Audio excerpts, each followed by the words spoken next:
Когда-то были братья и сестры, Украина и Россия, а теперь почему-то они стали врагами. И что?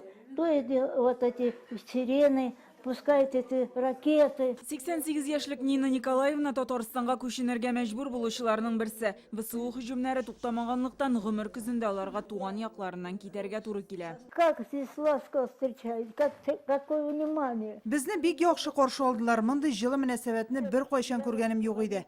Арттырып әйтмимен. Чыннан да шулай. Алар башта Курскидан Самарага поездда бара, аннары автобуста Татарстанга киләләр. Гадәттән Тышкалар министрлыгы хезмәткәрләре өлкәннәргә Лениногорск һәм Нурлатның махсуслашкан учреждениеләренә урнашырга булыша.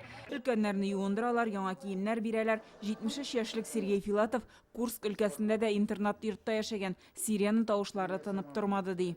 Тревоги постоянные и дроны сбивают. Соңгы вакытта хәвеф турында кисәтүләр еш булайды. Дроннарны бәреп төшерәләр. Алар йортларга эләгә. 5 минут саен шундый хәл.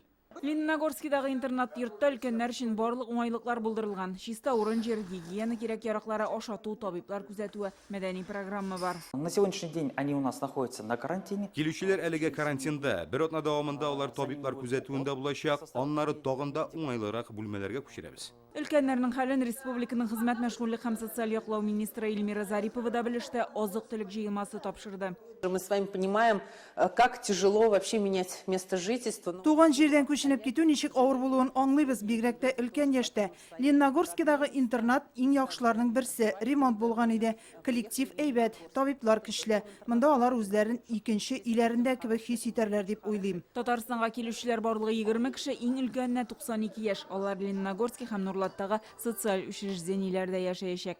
Гөлназ Сайфетдинова, Яңа гасыр каналы.